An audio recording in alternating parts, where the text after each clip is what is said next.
नमस्कार, लोकसभा टीवी में आपका स्वागत है। मैं हूं प्रियंका। खबरों में आगे बढ़ेंगे, मगर उससे पहले सुर्खियों पर एक नजर।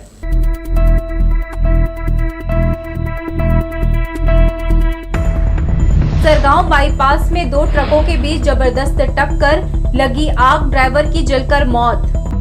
राज्य मानवाधिकार आयोग के अध्यक्ष ने कई संस्थानों का लिया जायजा, शासन को भेजेंगे अपनी रिपोर्ट। किसानों के सामने दोहरी मार, कहीं खंड वर्षा तो कभी पनिया अकाल, अब बीमारी से हो रहे दो चार। शहर विधायक ने जिला अस्पताल का लिया जायजा, अस्पताल प्रबंधन के कार्यों से रहे संतुष्ट। और रेलवे क्षेत्र सहित शहर में जगह जगह भगवान विश्वकर्मा की प्रतिमा होगी विराजित, पंडालों ने लिया आकार। तो ये थी सुर्खियां, अब खबरें विस्तार से। बिलासपुर रायपुर राष्ट्रीय राजमार्ग के सरगांव बाईपास में एक दिल दहला देने वाली घटना सामने आई है। यहां सरिया से लदी ट्रक में कोयले से भरी तेज रफ्तार ट्रक जा घुसी, जिससे ट्रक में आग लग गई। हादसा इतना भयानक था कि चालक ट्रक में ही जिंदा जल गया। नेशनल हाईवे बिलासपुर रायपुर मार्ग में आए दिन कोई न कोई घटना सामने आते ही रहती है। शुक्रवार सुबह सरगांव के पास एक भयानक हादसा हो गया। यहाँ पहले से खड़ी एक ट्रक में दूसरी ट्रक जा भिड़ी, जिससे ट्रक में आग लग गई और चालक बुरी तरह फंस गया। वह बाहर नहीं निकल सका। चालक बचाओ बचाओ कहकर चिल्लाता रहा। खेत में काम कर रहे कुछ ग्रामीण आवाज सुनकर दौड़कर पहुंचे और आग बुझाने का प्रयास किया, मगर आग की लपटें इतनी तेज थीं कि चालक ट्रक में जलकर राख हो गया। सूचना मिलते ही सरगांव पुलिस मौके पर पहुंची और फायर ब्रिगेड को सूचित किया। तब तक चालक के अवशेष ही बचे थे। ट्रक में लदे कोयले में भी आग लग गई थी। फायर ब्रिगेड की मदद से आग पर काबू पाया गया। पुलिस से मिली जानकारी के अनुसार मृतक मध्य प्रदेश का रहने वाला है, जो कोयला लेकर रायपुर की ओर जा रहा था। बहरहाल सरगांव पुलिस मृतक की शिनाख्ती में जुट गई है। लोकसभा टीवी के लिए बिल्हा से धीरेन्द्र मेहता की रिपोर्ट। बिलासपुर स्टेशन में यात्री के साथ लूटपाट करने वाले दो आरोपियों को जीआरपी आरपीएफ की संयुक्त टीम ने गिरफ्तार किया है। आरोपियों की पहचान स्टेशन में लगे सीसीटीवी कैमरे से हुई। पकड़े गए आरोपियों के कब्जे से नकद, आधार कार्ड, लाइसेंस और पैन कार्ड टीम ने जब्त किया है। लुटेरों के हौसले इतने बुलंद हैं कि अब स्टेशन के अंदर भी घुसकर वे लूट की घटना को अंजाम देने लगे हैं। ताजा मामला गुरुवार सुबह 4 बजे का है। जोनल रेलवे स्टेशन में फुटओवर ब्रिज पर बानपुर जिला चतरा झारखंड निवासी प्रार्थी भरत उरांव के साथ दो अज्ञात व्यक्तियों ने लूटपाट की थी। पर्स में रखे 2000 रुपए नकद व अन्य जरूरी दस्तावेज लूटकर फरार हो गए। प्रार्थी ने इस घटना की रिपोर्ट जीआरपी थाने पहुंचकर दर्ज कराई, जिसके बाद आरपीएफ और जीआरपी की संयुक्त टीम ने उनकी पतासाजी शुरू कर दी। इस दौरान सबसे पहले सीसीटीवी फुटेज खंगाले गए, जिसमें दोनों लुटेरों की पहचान हुई। इसी के आधार पर स्टेशन के अंदर व बाहर जांच की जा रही थी। तभी रेलवे स्टेशन बिलासपुर के बाहर कार पार्किंग के पास दोनों व्यक्ति दिखाई दिए, जिन्हें पकड़ा गया। दो आरोपी जो हैं इसके पीछे लग गए और इसका पॉकेट की तलाशी फुट ओवर ब्रिज पे लिए और उसका पैसे और पर्स से पैसे निकाले और उसका आधार कार्ड, पैन कार्ड को लूट के भाग गए। ओवर तो प्रार्थी सुबह 11 बजे के आसपास अपना परिचित को लेकर के आया, शिकायत दर्ज कराया। तो हमने सीसीटीवी कैमरा चेक किया तो उसमें दो लड़के, जो एक जो है नीला जैकेट पहना हुआ, दूसरा पीला टी शर्ट पहना हुआ दिखाई पड़ा। उसी के आधार को देखते कर जो है हमने स्टेशन के बाहर कार पार्किंग सब चेकिंग किए। तब सीसीटीवी कैमरा रिकॉर्डिंग में जो हुलिया के लड़के दिखाई पड़ते वो दोनों वहाँ स्टेशन में मिले। पकड़े गए आरोपियों से नाम व पता पूछने पर एक ने अपना नाम चंद्र प्रकाश बांधे निवासी ग्राम सिवनी थाना नवागढ़ व दूसरे ने पंचराम बंजारे निवासी ग्राम चचेड़ी थाना लोरमी जिला मुंगेली बताया। दोनों ने गुरुवार की सुबह 4 बजे एक यात्री से रेलवे फुटओवर ब्रिज बिलासपुर में लूटपाट करना स्वीकार किया। उन्होंने बताया कि हाँ हम ही हैं, हम ही ने लूटपाट करने को अंजाम दिया है। चंद्र प्रकाश बांधे से जो है आपका नकदी रकम जो है 650 रुपया एवं प्रार्थी का पैन कार्ड और पंचराम बंजारे से आपका 550 रुपया और जो है आधार कार्ड जब्त किया गया है। इसमें लूट का मामला पंजीबद्ध किया गया है और दोनों आरोपियों को गिरफ्तार किया गया है। आरोपी चंद्र प्रकाश से 650 रुपए, पैन कार्ड, आधार कार्ड की 6 प्रति और पंचराम से नगद 550 रुपए, आधार कार्ड, ड्राइविंग लाइसेंस की 6 प्रति जब्त किया गया है। दोनों के खिलाफ धारा 392 के तहत मामला पंजीबद्ध कर न्यायालय में पेश किया गया। लोकसभा टीवी के लिए कैमरामैन जय साहू के साथ भूपेन्द्र सिंह राठौर की रिपोर्ट। देश में ट्रेनों की बिगड़ी चाल और कोल परिवहन व प्रबंधन के मामले में दोनों प्रमुख दलों के अपने तर्क हैं। कांग्रेस के शहर विधायक शैलेश पांडे का आरोप है कि केंद्र की मोदी सरकार मनमानी कर रही है, जबकि भाजपा विधायक विकास और जन सुविधाओं पर जोर दे रहे हैं। शहर विधायक ने कड़े शब्दों में केंद्र सरकार की आलोचना करते हुए देश में कोयले का प्रबंधन कैसे फेल हो गया, ये सवाल उठाया। कोयला उत्पादन करने वाला भारत विश्व का 5वां बड़ा देश है। 320 अरब टन कोयला देश में है। ऐसे में इसके प्रबंधन में गड़बड़ी कैसे हुई? उन्होंने कहा, त्योहारों का सिलसिला शुरू हो गया है। ऐसे में रेलवे बोर्ड के चेयरमैन के दावे का क्या हुआ? ये शर्म की बात है कि छत्तीसगढ़ की भोली भाली जनता के साथ रेलवे प्रबंधन और केंद्र सरकार खिलवाड़ कर रहा है। प्रबंधन में गड़बड़ी कैसे हुई और उसके कारण आपने ट्रेनें रद्द कर दी। आज चाहे तीज का त्यौहार हो, चाहे हरेली हो, चाहे रक्षाबंधन हो, अभी दिवाली दशहरा आ रहा है, आप ट्रेनें लगातार रद्द कर रहे हैं। इनके चेयरमैन आके यहाँ बोल के गए थे, बोर्ड के चेयरमैन, कि हम एक भी ट्रेनें अब रद्द नहीं होने देंगे, लेकिन उन्होंने अपनी बात पर कायम नहीं रहे और ये बहुत ही शर्म की बात है। केंद्र सरकार के लिए पैसेंजर और कोयले का परिवहन दोनों जरूरी है, ये बताते हुए भाजपा के मस्तूरी विधायक डॉक्टर कृष्णमूर्ति बांधी ने कहा, समय की मांग को देखते हुए देश में तीसरी रेल लाइन बिछाने का कार्य तेजी से चल रहा है। इससे कुछ असुविधा उत्पन्न हो रही है। रेलवे प्रबंधन भी कोशिश कर रहा है कि बिना वजह ट्रेनों का परिचालन रद्द न किया जाए। पैसेंजर की सुविधाओं का भी ख्याल रखा जा रहा है। यातायात विस्तार के लिए काम किया जा रहा है। इसके बाद सभी तरह की ट्रेनों का परिचालन द्रुत गति से हो सकेगा। वहीं रेलवे के निजीकरण की कोशिश पर कहा, कांग्रेस के द्वारा ये फैलाया गया लोगों के बीच भ्रम है। देश में तीसरी रेल लाइन बेहद जरूरी है, इसलिए कुछ बाधा उत्पन्न हो रही है। हमारा देश तीसरी रेल लाइन की ओर बढ़ रहा है। हम अब तक के 2 हमारे पास रेल लाइनें थी, अब तीसरी रेल लाइन के लिए हम बढ़ रहे हैं। हमारे पास हम 21वीं सदी की ओर जा रहे हैं और हम अपने रेल पातों को बड़ी मजबूती के साथ करने के बाद हम अपने द्रुत गति से पैसेंजर गाड़ी भी चलेंगे, क्योंकि कोयला अन्य सामग्रियों का ढुलाई भी देश के लिए आवश्यक है। कांग्रेस की लोगों के बीच में भ्रम पैदा करने वाली बातें हैं। जनप्रतिनिधियों के अपने तर्क और दावे हैं, लेकिन ये सच है कि एक साल में 200 से ज्यादा ट्रेनें रद्द की गई है। खासकर त्योहारी सीजन में लोगों को बेहद परेशानी हुई है। कोयले का लदान और परिवहन आम लोगों की समझ से परे है। इस पर भी केंद्र और राज्य सरकार का अपना अपना तर्क है। कैमरामैन सतीश साहू के साथ दिलीप जगवानी, लोकसभा टीवी, बिलासपुर। छत्तीसगढ़ के रेलवे यात्रियों की परेशानी कम होने का नाम नहीं ले रही है। दक्षिण पूर्व मध्य रेलवे ने 16 सितंबर से 3 अक्टूबर तक 18 जोड़ी ट्रेनों को फिर से कैंसिल कर दिया है। यही नहीं, नागपुर रेल मंडल में ट्रेनों का परिचालन समय प्रभावित हो रहा है। उम्मीद थी कि महीनों से विलंब चल रही ट्रेनें अब अपने समय पर चलने लगेंगी, लेकिन ट्रेन 4 से 6 घंटे विलंब से अब भी पहुंच रही है। पिछले 4 महीनों से ट्रेन कैंसिल किए जाने का सिलसिला इस महीने में भी जारी है। रेल यात्रियों को दक्षिण पूर्व मध्य रेलवे ने एक और झटका दिया है। शुक्रवार से रेल यात्रियों की परेशानियां और बढ़ गईं। पश्चिम मध्य रेलवे के जबलपुर मंडल में नॉन इंटरलॉकिंग कार्य होने के कारण गाड़ियों का परिचालन प्रभावित किया गया है।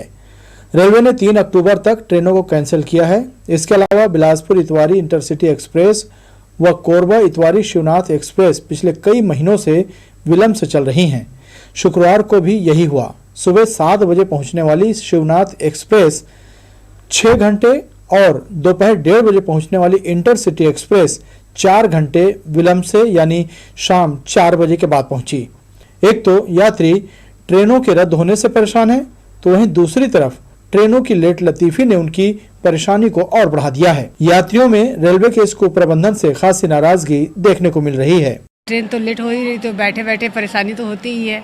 अब हमें भी जैसे हमें स्कूल जाना है तो 12 बजे से हम जाते तो पहुंच जाते हैं हम 2 बजे। अब 1:30 बजे जाएंगे तो 4 बजे तो स्कूल ही बंद हो जाएगी।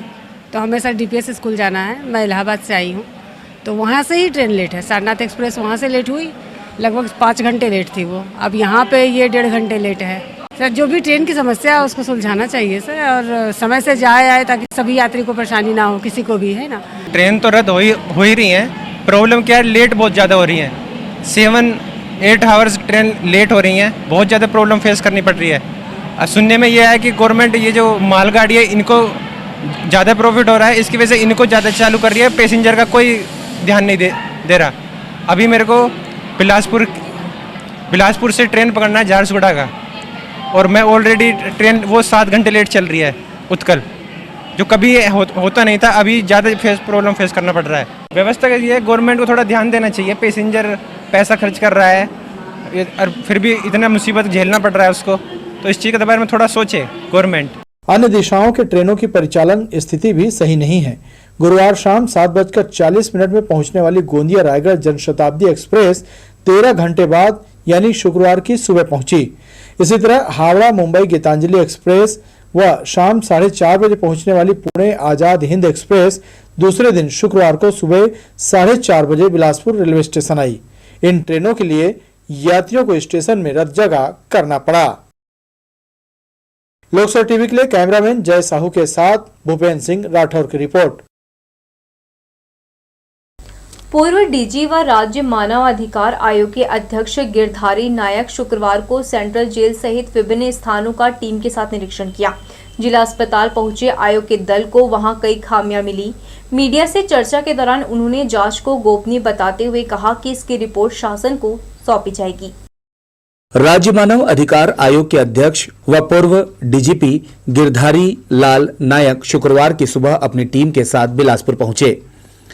इस दौरान सबसे पहले वे निरीक्षण के लिए सीधे केंद्रीय जेल बिलासपुर पहुंचे, जहां उन्होंने जेल के विभिन्न बैरकों एवं किचन का निरीक्षण करते हुए खान पान की क्वालिटी की स्थिति जानी। साथ ही जेल में बंद बंदियों से वहां मिलने वाली सुविधाओं एवं अव्यवस्था की जानकारी ली। जेल के निरीक्षण के बाद वह अपनी टीम के साथ सिविल लाइन थाने पहुंचे। यहां निरीक्षण कर थाना प्रभारी परिवेश तिवारी से पूछताछ करते हुए दस्तावेजों का अवलोकन किया। निरीक्षण के दौरान आयोग के अध्यक्ष वृद्धा आश्रम भी गए। यहां उन्होंने बुजुर्गों को मिल रही सुविधाओं की जानकारी ली। वृद्धाश्रम में उन्होंने वहां रहने वाले निराश्रित वृद्धों से उनकी समस्याएं जानी। इसके बाद श्री नायक जिला अस्पताल पहुंचे। निरीक्षण के दौरान उन्होंने सर्वाधिक समय जिला अस्पताल में दिया, जहां बहुत सी खामियों पर उनकी नजर पड़ी, जिसे अपने रिपोर्ट में दर्ज कर उसे शासन से अवगत कराने की बात उन्होंने कही। जिला अस्पताल में उन्होंने RO plant, oxygen plant, x ray room को बंद पाने पर अपनी नाराजगी भी दर्ज की। निरीक्षण के दौरान उनके साथ आयोग के सदस्य, सेवानिवृत्त न्यायाधीश श्री सांखला समेत जिला प्रशासन व पुलिस प्रशासन के अधिकारी उपस्थित थे। वो कार्रवाई कर रहे हैं। उनके जो प्रथम अपील आदेश होता है बहुत बढ़िया होता है। पुलिस वालों का प्रथम अपील अधिकारी बहुत बढ़िया से आदेश पारित करते हैं। उनका जो जानकारी देने का प्रक्रिया है उसमें थोड़ा सा परिवर्तन के लिए मैं सुझाव दिया हूँ। बिलासपुर में अच्छा है, बहुत सारे केसेस निपट भी चुके हैं। लोग जानकारी हुई तो मैं कह रहा हूँ ना, हमारे पास जो अपील आता है उसमें जानकारी नहीं देते हैं, तभी अपील आता है। रूटीन विजिट में पहुंचे श्री नायक ने मीडिया के सामने जांच रिपोर्ट का खुलासा नहीं किया। हालांकि उन्होंने कहा कि जो भी खामियां उन्हें मिली है उसकी रिपोर्ट शासन को भेजेंगे। कैमरा पर्सन सतीश साहू के साथ आशीष मौर्य, लोकसभा टीवी, बिलासपुर। राज्य मुख्य सूचना आयुक्त M.K. राउत ने कहा, सूचना का अधिकार सरकार के क्रियाकलापों को पारदर्शी बनाना है। इसलिए शासकीय योजनाओं, कार्यक्रमों और कार्यों को विभागीय वेबसाइट में प्रदर्शित किया जाए, जिससे जानकारी लेने के लिए आवेदन लगाने की आवश्यकता नहीं पड़े। शुक्रवार को कार्यशाला का आयोजन किया गया, जिसमें कलेक्टर, जिला पंचायत सीईओ समेत विभागों के प्रमुख अधिकारी मौजूद रहे। राज्य के मुख्य सूचना आयुक्त M.K. राउत ने मंथन सभा कक्ष में कार्यशाला ली। इसमें सभी विभागों के अधिकारी शामिल हुए। उन्होंने कहा, सूचना का अधिकार अधिनियम आम जनता की भलाई के लिए बनाया गया है। नागरिकों को शासकीय योजनाओं, कार्यक्रमों और कार्यों के बारे में जानकारी हासिल करने का अधिकार है। इसलिए इसे वेबसाइट में प्रदर्शित किया जाए ताकि आम नागरिकों को सूचना का अधिकार अधिनियम के तहत आवेदन लगाने की जरूरत ही न पड़े। सूचना का अधिकार अधिनियम आम जनता की भलाई के लिए बनाया गया है। बैठक में कलेक्टर सौरभ कुमार, जिला पंचायत के मुख्य कार्यपालन अधिकारी सुश्री जय श्री जैन भी उपस्थित थे। आगे श्री राउत ने कहा, अधिकार अधिनियम के तहत आवेदन कार्यालय से संबंधित नहीं होता है उसे 5 दिन के भीतर संबंधित कार्यालय को अंतरित करें। राज्य सूचना आयुक्त अशोक अग्रवाल ने कहा, सूचना का अधिकार अधिनियम 2005 आवेदक को समय सीमा में जानकारी देना है। इस दौरान समय सीमा और शुल्क पर विशेष ध्यान रखा जाए। ये अधिनियम, ये जो कानून बना है, ये जानकारी देने के लिए ही बना है, ना देने के लिए तो बना ही नहीं है। और जो आप कह रहे हो कि उनको दूसरे एजेंसी से जोड़ के परेशान किया जा रहा है, वो सारे एजेंसी के साथ नहीं होगा। हो सकता है कोई एक घटना होगा। जब सेकेंड अपील में कोई आता है, अभी मैं वही बता रहा था कि राज्य सूचना आयोग में सेकेंड अपील आया, मतलब सेकेंड अपील में कोई माफ़ी का तो प्रावधान नहीं है ना। सेकेंड अपील में वो फाइन ही होगा या उनके खिलाफ विभागीय कार्रवाई का रिकमेंडेशन होगा। आम जनता सरकार को कर अदा करती है, इसलिए नागरिकों को शासकीय योजनाओं, कार्यक्रमों और कार्यों के बारे में जानकारी हासिल करने का अधिकार है। कार्यशाला में राज्य सूचना आयोग धनवेंद्र जायसवाल ने कहा, जन सूचना अधिकारी अधिनियम के तहत प्राप्त आवेदनों को स्वयं पढ़े, इससे गलती की संभावना कम होगी। जन सूचना अधिकारी को पूर्वाग्रह से भी बचना चाहिए। आवेदक को जानकारी देते समय जन सूचना अधिकारी का नाम, पदनाम का भी स्पष्ट उल्लेख किया जाना चाहिए। कार्यशाला में विभिन्न विभागों के अधिकारियों ने जरूरी और महत्वपूर्ण जानकारी हासिल की। कैमरामैन सतीश साहू के साथ दिलीप जगवानी, लोकसभा टीवी, बिलासपुर। कलेक्टर सौरभ कुमार की अध्यक्षता में शुक्रवार को जिला खनिज न्यास की बैठक आयोजित की गई। बिल्हा विधायक धर्मलाल कौशिक, मस्तूरी विधायक डॉक्टर कृष्णमूर्ति बांधी, तखतपुर विधायक रश्मि सिंह, शहर विधायक शैलेश पांडे, जिला पंचायत अध्यक्ष अरुण सिंह चौहान, जिला पंचायत सीईओ जयश्री जैन, न्यास प्रभारी महेश शर्मा की मौजूदगी में राशि समुचित और बेहतर प्रबंधन पर चर्चा की गई। खनन प्रभावित ग्रामीण क्षेत्रों के लिए 86 करोड़ 34 लाख रुपए की कार्य योजना की स्वीकृति प्रदान की गई। इनमें से 54 करोड़ रुपए शिक्षा, स्वास्थ्य, कृषि जैसे उच्च प्राथमिकता के कार्यों पर खर्च किया जाएगा। इस समय खनिज न्यास से शहर और जिले के ग्रामीण क्षेत्रों में विकास के कार्य कराए जा रहे हैं। खुले में घूम रहे गौवंश राहगीरों के लिए बड़ा खतरा है। इन्हें पकड़ना निगम कर्मचारियों के लिए बड़ी चुनौती है। उनके पास सुरक्षा का कोई साधन नहीं होता। केवल रस्सियों के सहारे पकड़ने की कोशिश करने वाले कर्मचारी मानो मौत का सामना करते हैं। कई बार गुस्साए मवेशी इन पर हमला कर देते हैं। लोगों की जान माल की सुरक्षा और वीवीआईपी की नाराजगी नगर निगम के लिए बड़ी जिम्मेदारी है। ऐसे में मवेशियों को पकड़ने वालों की चिंता भी की जानी चाहिए। पानी कम या ज्यादा हो जाए, दोनों ही परिस्थितियों में किसानों के माथे पर बल पड़ जाता है। खासकर ऐसे में देर से पकने वाली धान की फसल पर कीट प्रकोप का खतरा बढ़ जाता है। अब किसान फसल बचाने का उपाय ढूंढ रहे हैं। जल्दी पकने वाली धान की फसल खेतों में लहलहाने लगी है। दूसरी ओर देर से पकने वाली फसल पर बीमारी का खतरा बढ़ गया है। खेतों में जरूरत से ज्यादा पानी जमा होने से धान के पौधे इसमें डूब गए थे। इससे पहले किसान खंड वर्षा होने से चिंतित दिखाई दिए। वहीं अब सामान्य से अधिक वर्षा ने बीमारियों को न्योता दे दिया है। गलन, तना छेदक और ब्लास्ट जैसी कई बीमारियां देर से पकने वाली धान की फसल को अपनी चपेट में ले लिया है, जिससे किसान बचाव के लिए खाद के साथ साथ दवा का छिड़काव कर रहे हैं। गलन है, तनक छेद है, ब्लास्ट भी है। ठीक से पहले हम मरत रहे, अब पानी ऐसे तो सब प्रकार के बीमारी आ गए वर्षा में, तो करत हैं अपन तरफ से गलन के, तनक छेदक के, अब माहों के करबो, अब भूरा माहों के।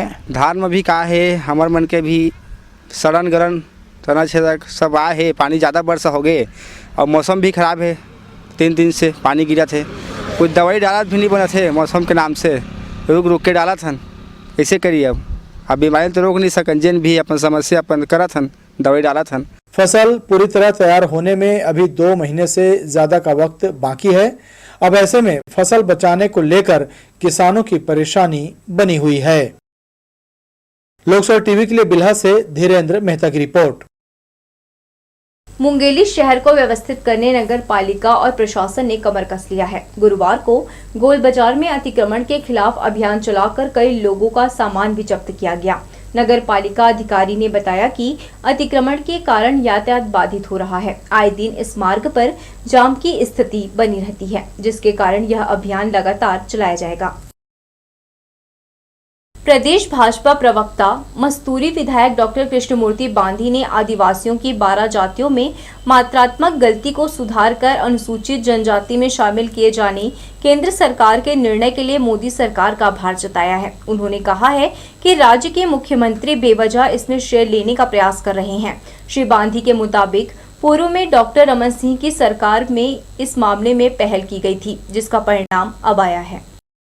आदिवासियों की 12 जातियों की समूह में तकनीकी त्रुटि को दूर करते हुए केंद्र सरकार ने उन्हें पूरी तरह से अनुसूचित जनजाति वर्ग में शामिल करने की घोषणा कर दी है। इस मामले को लेकर राज्य के मुख्यमंत्री भूपेश बघेल ने बीते दिनों केंद्र सरकार को भेजे गए पत्र का हवाला देते हुए इसे अपनी उपलब्धि में गिनाया और कहा कि कांग्रेस सरकार के प्रयास से ही यह संभव हुआ है। मुख्यमंत्री के इस पत्र और बयान के बाद भाजपा में खलबली मच गई। अलग अलग जगह में भाजपा के नेता मुख्यमंत्री के इस बयान को गलत बताने लगे और सामने आकर पूर्व की डॉक्टर रमन सिंह सरकार के कार्यकाल में इस संबंध में तमाम कागजी कार्रवाई पूरी किए जाने की सफाई देने लगे। 2020 में हमारे ही नेताओं ने अर्जुन मुंडा के साथ बैठ करके भी इस जाति के जो उस समय के तत्कालीन अनुसूचित जनजाति के मंत्री रहे उनसे भी बातचीत करके इस संदर्भ पे पहल किया था और लगातार वो प्रयास करते रहे हैं। आज कांग्रेस जो है अपनी कुटिलता को दिखाते हुए इसका वाहवाही केवल पत्र के आधार पर वाहवाही लूटने का एक प्रयास कर रही है, क्योंकि इन्होंने 55 साल में इनके कालखंड में कभी भी अनुसूचित जनजाति को संवैधानिक में राजनीतिक तौर पर लाभ देने का कोई भी पहल नहीं किया। बिलासपुर में भी प्रदेश भाजपा प्रवक्ता मस्तूरी विधायक डॉक्टर कृष्णमूर्ति बांधी ने भूपेश बघेल पर श्रेय लेने का आरोप लगाते हुए कहा कि मुख्यमंत्री रहते उन्होंने सिर्फ पत्र लिखा, जबकि इसके पहले तमाम प्रक्रियाएं भाजपा से जुड़े तमाम वरिष्ठ आदिवासी नेताओं द्वारा पूरी की गई थी। श्री बांधी ने कहा कि भूपेश बघेल ने सिर्फ पत्र लिखा है, उन्होंने एक भी बार इस संबंध में प्रधानमंत्री से मुलाकात नहीं की है। प्रधानमंत्री जी ने उनको संवैधानिक अधिकार दे दिया है। अब वो अनुसूचित के शेड्यूल्ड एरिया में आने लगे हैं। अब उनको आरक्षण लाभ मिलेगा। कांग्रेस इस पे श्रेय लेने की बातचीत करती है। कांग्रेस केवल एक भ्रामक और एक पत्राचार की बात करते आ रहा है। पत्रचार की बात केवल मात्र उनका अभी तक के हमने देखा कि पत्र लिखा। अब ये किन पत्रों का हवाला देते हैं? 2021 में इन्होंने एक पत्र लिखा कि इन्हें अधिकार मिलना चाहिए, केवल पत्र लिखा, लेकिन प्रशासनिक काल डॉक्टर रमन सिंह के कार्यकाल में पूर्ण हो चुका था। आदिवासियों के हितैषी होने का दोनों प्रमुख पार्टी के नेता दावा कर रहे हैं, मगर आदिवासी किसे अपना हितैषी मानते हैं, आगामी विधानसभा चुनाव में एक बार फिर से सिद्ध हो जाएगा। पत्रकार वार्ता के दौरान जिला भाजपा अध्यक्ष रामदेव कुमावत, अनुसूचित जनजाति मोर्चा के जिला अध्यक्ष लखन पैकरा, मनोहर सिंह राज, प्रदेश कार्यकारिणी सदस्य भारती परते और पार्षद सुनीता मानिकपुरी मौजूद रहे। लोकसभा टीवी के लिए कैमरामैन सतीश साहू के साथ इरशाद अली, बिलासपुर। बिलासपुर रेलवे स्टेशन के बाजू में स्थित आरपीएफ पोस्ट के सामने ही आरपीएफ के जवान अपनी गाड़ियों को पार्किंग कर रहे हैं। सबसे ज्यादा वाहनों की संख्या बिलासपुर आरपीएफ पोस्ट के सामने नजर आती है। यहाँ बेतरतीब ढंग से वाहन पार्क किए जा रहे हैं, जिसमें आरपीएफ के जवानों की गाड़ियों की संख्या सबसे अधिक होती है। एक तरफ आरपीएफ दूसरों को पार्किंग में वाहन रखने की सलाह देते हैं, वहीं दूसरी ओर अपने ही बनाए नियमों की धज्जियां खुद आरपीएफ के जवान उड़ा रहे हैं। बढ़ेंगे आगे के समाचारों में, मगर उससे पहले सुर्खियों पर एक नजर।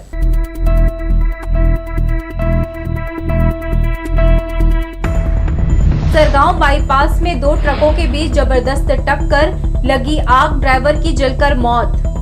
राज्य मानवाधिकार आयोग के अध्यक्ष ने कई संस्थानों का लिया जायजा, शासन को भेजेंगे अपनी रिपोर्ट।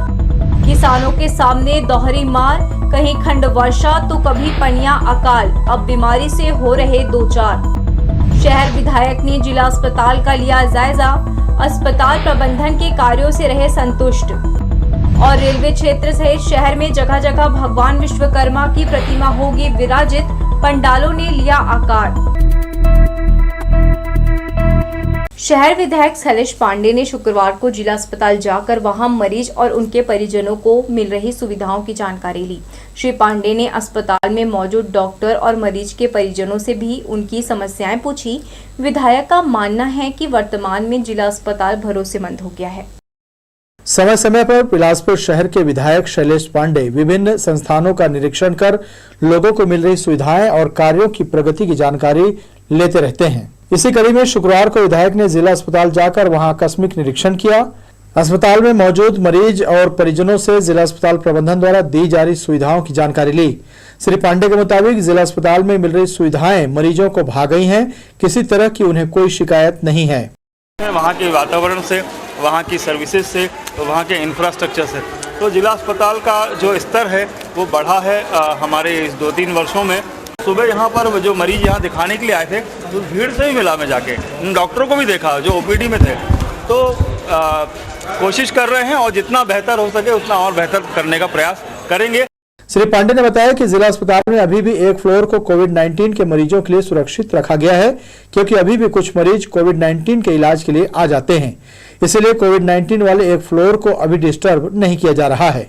2 फ्लोर में तो जिला अस्पताल चला रहे हैं। पहले तो हम एक भी फ्लोर पर नहीं चला रहे थे, केवल MCH बिल्डिंग में ही चल रहा था अस्पताल। लेकिन पिछले 2-2.5 साल से जो कोरोना आया तो इस हॉस्पिटल को पूरी तरीके से कोविड का हॉस्पिटल बनाना पड़ा। अभी भी 1-2 मरीज कोरोना का आ ही जाता है, तो एक फ्लोर अभी भी जो है वो कोविड के लिए रखा गया है, क्योंकि 1-2 मरीज, 2-4 मरीज कहीं आ सकते हैं, तो एकदम से बंद नहीं किया जाएगा, नहीं तो उनका इलाज ही नहीं हो पाएगा। इस मौके पर विधायक ने सिम्स में ऑक्सीजन न मिलने से एक युवती की मौत को लेकर हैरानी जताई है। उन्होंने कहा कि अगर लापरवाही हुई होगी तो जांच होगी। सिम्स सबसे बड़ा अस्पताल है और वहाँ पर हमने लगभग 1700-1800 लीटर प्रति मिनट का वहाँ पर ऑक्सीजन का प्लांट है।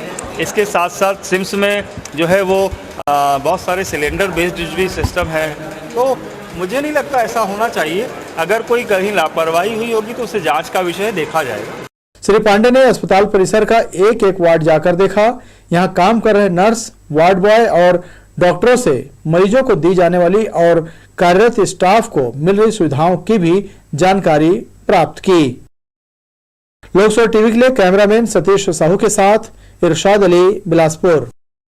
सिम्स के रेडियोलॉजी विभाग में SCL के CSR मद से करीब 15 करोड़ 60 लाख की लागत से 3 टेस्ला MRI मशीन लगाया गया है, लेकिन तकनीकी विशेषज्ञों की कमी के चलते यहां पदस्थ एकमात्र डॉक्टर अर्चना सिंह के ऊपर काम का बोझ है। यहां रोजाना संभाग से करीब 35 से अधिक CT स्कैन और MRI के मरीज जांच कराने पहुंचते हैं। सिम्स के रेडियोलॉजी विभाग को ACCL के CSR मद से 15 करोड़ 60 लाख रुपए खर्च कर यहां अत्याधुनिक MRI और CT स्कैन मशीन लगाई गई है और विभाग को सजाया और संवारा भी गया है, जो दूर और पास दोनों से ही देखने में अच्छा लगता है। मगर यहाँ की असल स्थिति यह है कि यहाँ एकमात्र प्रोफेसर व डॉक्टर अर्चना सिंह के भरोसे पूरा विभाग चल रहा है। यहाँ रोजाना CT स्कैन कराने दूर दराज से मरीज पहुंचते हैं। MRI और CT स्कैन के लिए लंबी लाइन भी लगती है, मगर रिपोर्ट तैयार करने की जवाबदारी सिर्फ विशेषज्ञ चिकित्सक की होती है। यहाँ प्रोफेसर का 1, एसोसिएट प्रोफेसर के 2, असिस्टेंट प्रोफेसर के 3 और सीनियर रेसिडेंट डॉक्टर के 6 पद स्वीकृत है, मगर यह विभाग सिर्फ एक ही डॉक्टर के भरोसे चल रहा है। डॉक्टर अर्चना सिंह बताती हैं कि यहां आने वाले मरीजों को 24 घंटे इसकी सुविधा दी जा रही है। डेली 24 घंटे हम CT स्कैन रन करते हैं, तो करीब 35-40 मरीज का रोजाना CT स्कैन किया जाता है। तो उसके हिसाब से एक दिन में तो उतने मरीजों की रिपोर्ट अकेला डॉक्टर बना ही नहीं सकता है। यहाँ पे डॉक्टर्स की बहुत ज़्यादा कमी है। बहुत सारे पोस्ट अभी वैकेंट पड़े हुए हैं और मैं अकेली अभी सिंगल यहाँ पर प्रोफेसर हूँ और 2 मुझे बॉन्ड कैंडिडेट दिए गए हैं, PG बॉन्ड, जो कि हेल्प करते हैं CT स्कैन और MRI की रिपोर्ट्स बनाने में। MRI और CT स्कैन होने के बाद उसकी रिपोर्ट भी तैयार की जाती है। सिम्स के रेडियोलॉजी विभाग में 12 पद तो स्वीकृत हैं, लेकिन सिर्फ एकमात्र डॉक्टर के भरोसे यह विभाग चल रहा है। अल्ट्रासाउंड का भी काम होता है हमारे डिपार्टमेंट में और उसमें भी करीब 35, 40, 45 मरीजों का रोजाना अल्ट्रासाउंड किया जाता है। तो एक डॉक्टर तो उसी में बिजी रहता है। इकलौता डॉक्टर CT और MRI की रिपोर्ट्स बनाने के लिए होता है, तो इसलिए CT और MRI की रिपोर्ट्स रुक जाती हैं कई बार। सिम्स की स्थिति कब सुधरेगी, यह तो एक यक्ष प्रश्न बना हुआ है, मगर मरीजों को जो सुविधाएं यहां से मिलनी चाहिए वह डॉक्टरों और स्टाफ की कमी के कारण लोगों को नहीं मिल पा रहा है। राज्य शासन भी शासकीय अस्पतालों में पद तो स्वीकृत करती है, लेकिन उसको नहीं भरती, जिसके कारण लोगों को स्वास्थ्य सुविधा का लाभ नहीं मिल पाता। कैमरा पर्सन सुशांत सिंह के साथ आशीष मौर्य, लोकसभा टीवी, बिलासपुर। सिम्स में भर्ती मरीजों के वार्डों तक पहुंचा ऑक्सीजन पाइप बिजली और अन्य तारों के बीच से गुजरा है। मकर जाल की तरह फैले इस तार में कभी शॉर्ट सर्किट होने की आशंका बनी हुई है। इस वजह से ऑक्सीजन बाधित होने के साथ ही बड़ी जनहानि हो सकती है। इस ओर सिम्स प्रबंधन को ध्यान देकर व्यवस्था बनाने की आवश्यकता है। अटल बिहारी वाजपेयी विश्वविद्यालय से संबद्ध महाविद्यालयों में प्रवेश के लिए कुलपति के निर्देश पर दाखिला दिया जा रहा है, मगर हालात यह है कि अब भी अधिकतर कॉलेजों की सीटें 20% से अधिक खाली है। गौरतलब है कि राज्य सरकार ने प्रवेश की तिथि में फेरबदल किया था, मगर इसके बावजूद सीटें नहीं भर पाई हैं। बीपी विप्र महाविद्यालय की प्राचार्य डॉक्टर अंजू शुक्ला ने बताया कि पीजी आर्ट्स के अधिकतर सीट नहीं भरे हैं। इसका कारण यह है कि छात्र छात्राएं नियमित की जगह स्वाध्याय में प्रवेश लेना ज्यादा पसंद करते हैं। हमारे यहाँ जो हमारा टारगेट रहता है 4-4.5 हज़ार का, वो लगभग पूरा हो गया है और अभी लगभग 5,000 के आसपास हम पहुँच रहे हैं। और कुछ सीटें 10% खाली इसलिए है कि जैसे पीजी में हमारा 8 विषय में पीजी है, 50-50 सीटें हैं, तो लगभग 20 और 25 के आसपास कुछ विषय में भरा है। उसका कारण है कि उसमें स्वाध्याय विद्यार्थी भी बैठते हैं, तो पीजी में अधिकांश बच्चे स्वाध्यायी बढ़ जाते हैं और इसलिए नियमित में प्रवेश नहीं लेते, तो उस कारण 2-3 से उधर सीट खाली रह जाता है। और कुछ सीट जैसे बीए फर्स्ट ईयर या बीएससी फर्स्ट ईयर में थोड़े थोड़े सीट बचे हैं, हो सकता है वो भर जाए अभी 10 दिन में। कोविड-19 महामारी के 2 साल बाद एक बार फिर से दक्षिण पूर्व मध्य रेलवे बिलासपुर परिक्षेत्र में देवशिल्पी भगवान विश्वकर्मा की जयंती पर जबरदस्त भीड़ उमड़ेगी। रेलवे के अधिकांश कार्यालय और कल कारखानों में पूजा उत्सव को लेकर तैयारी पूरी कर ली गई है। चालक परिचालक लॉबी के सामने सबसे बड़ा पंडाल बनकर तैयार है। रेलवे परिक्षेत्र के संयुक्त lobby, running staff, VIP gate के पास telecom, mechanical, DRM office, electrical, engineering समेत सभी विभागों में देवशिल्पी की मूर्ति स्थापना होगी। मगरपारा चौक समेत शहर के प्रमुख चौक चौराहों में भी पंडाल सज गए हैं। ये क्षेत्र रोशनी से पूरी तरह जगमग रहेंगे। रेल कॉलोनी में विभिन्न सांस्कृतिक कार्यक्रम भी किए जाएंगे। विश्वकर्मा जयंती के दिन प्रतिमा स्थापना के साथ ही यंत्रों और औजारों को स्वच्छ कर पूजा की जाएगी। इसके अलावा हवन पूजन होगा। जगह जगह भोग भंडारे लगेंगे। रेलवे परिक्षेत्र में सबसे बड़ा पंडाल गार्ड लॉबी के सामने तैयार किया गया है।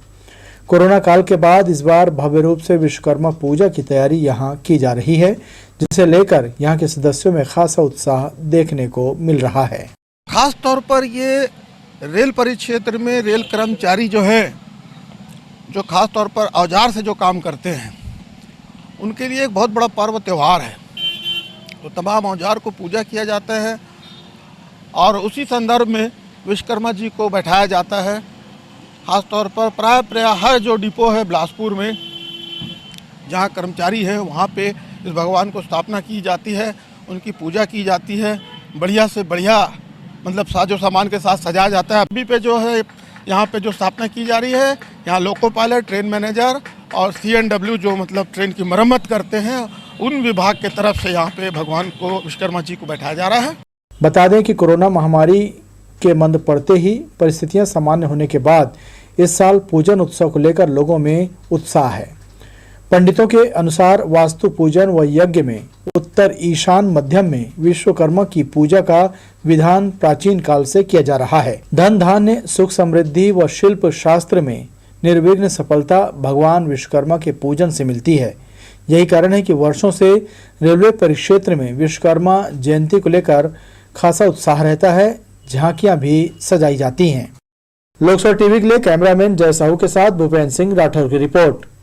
आगामी 26 सितंबर से 4 अक्टूबर तक मनाए जाने वाले शक्ति की आराधना का महापर्व शारदीय नवरात्र की तैयारियों को लेकर सिद्ध शक्तिपीठ रतनपुर महामाया मंदिर ट्रस्ट के साथ प्रशासनिक अधिकारियों की बैठक हुई। बैठक में मंदिर ट्रस्ट के अध्यक्ष आशीष सिंह और सभी ट्रस्टियों के साथ सभी विभागीय अधिकारी के अलावा अतिरिक्त कलेक्टर RA कुरुवंशी के साथ पुलिस विभाग, स्वास्थ्य, बिजली, वन, यातायात के अधिकारी मौजूद थे।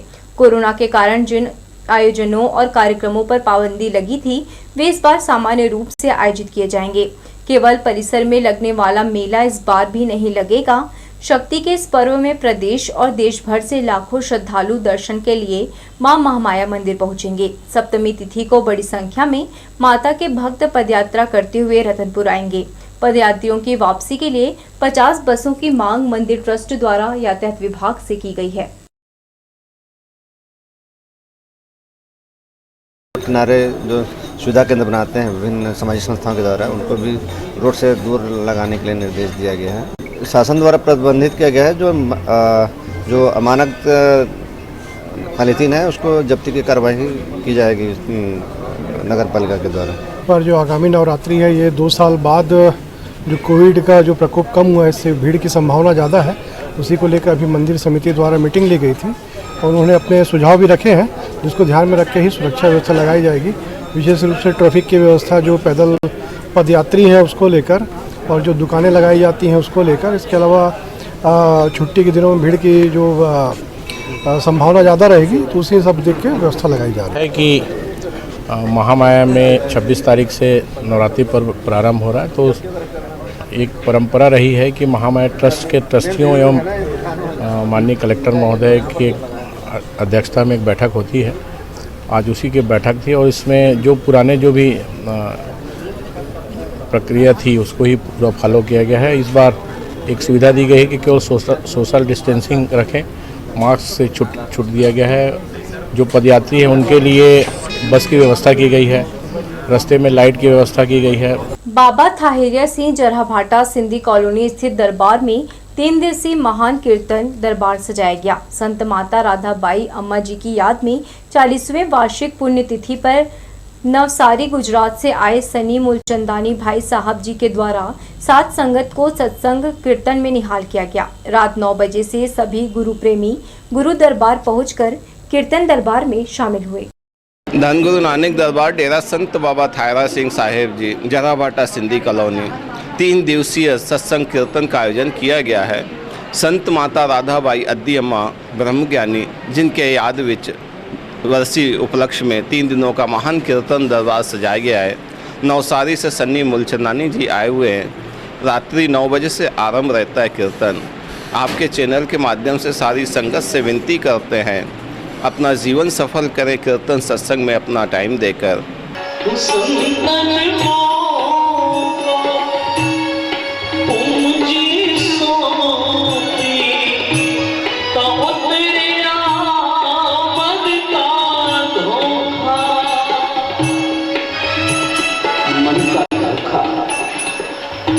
क्या धोखा है मन का? मेरे साथ कहते हैं संत को पूंजी सौंपी तो उतरे मन का धोखा। पूंजी कौन सी?